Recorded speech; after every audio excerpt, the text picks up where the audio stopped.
د طالبانو څرګندونو ته د خواجه آصف غبرګون د ترهګرۍ د مخنیوي لپاره له هرې وسیلې کار اخلو. سلام درنو لیدونکو، ستړي مه شئ. د پاکستان د دفاع وزیر خواجه محمد آصف وایي دوی ژمن دي چې د طالبانو دریځ ته له پامه پرته د خپلې خاورې پر وړاندې د ترهګرۍ د مخنیوي لپاره له هرې وسیلې کار واخلي. خواجه آصف د طالبانو د حکومت د بیان ذبیح الله مجاهد هغو څرګندونو ته غبرګون ښودلی چې ویلي وو دوی د دوحې تړون له امریکا متحده ایالاتو سره کړی دی او له افغانستانه د پاکستان خاورې ته هیڅ ډول ګواښ نشته.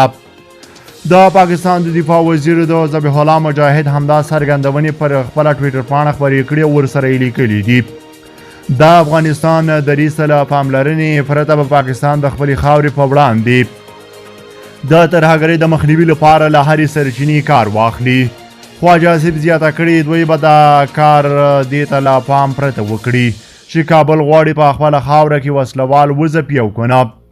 په وروستیو ورځو کې دا څوم ځل دی چې د پاکستان د دفاع وزیر د طالبانو د حکومت پر وړاندې سخته ژبه کاروي.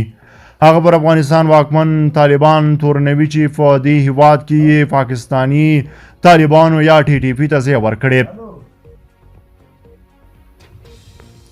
د خواجه آصف له څرګندونو وړاندې د جمعې په ورځ د بل هر وخت په پرتله د پاکستان پوځ هم د طالبانو حکومت پر وړاندې توندې څرګندونې وکړي. پوځ په یوې اعلامیه کې د خپل د مشر عاصم منیر له قوله لیکلي وو دوی په افغانستان کې د تحریک طالبان پاکستان یا TTP د پټنځایونو د موجودیت او هلته د فعالیت پر ازادۍ سخت اندېښمن دي. اعلامیې د پاکستان په وروستیو ترهګریزو پیښو کې د افغان وګړو د لاس لرلو ادعا هم کړې وه او ټینګار یې کړی و چې دا مهمه مسله باید حل شي. د طالبانو حکومت ویان ذبیح الله مجاهد بیا د پاکستان د ادعا د تیر په څیر رد کړه او د افغانستان خاوره یې نورو ته بې ګواښه وبلله.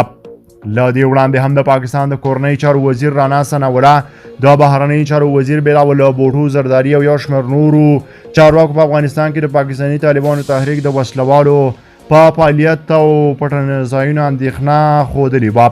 د پاکستان د کورنۍ چارو وزیر د افغانستان دننه د TTP پر ضد د عملیاتو خبره هم کړې وه، خو وروسته یې وویل د طالبانو حکومت ورته ویلي چې له ډیورن کرښې به د پاکستاني طالبانو کورنۍ د افغانستان نورو سیمو ته انتقال کړي. د طالبانو حکومت ویان ذبیح الله مجاهد بیا ازادۍ راډیو ته ویلي وو دوی غواړي پاکستاني کډوال د افغانستان یو شمېر نورو سیمو ته ولېږدوي. د جمهوري نظام پر مهال هم د پاکستان حکومت په ځلونو تور لګاوه چې د پاکستاني طالبانو یو شمېر مشران په افغانستان کې دي، خو برعکس هغه مهال افغان چارواکو پاکستان له ترهګرو په ملاتړ او ترهګرو ته د اسانتیاو پر برابرولو تورناوه.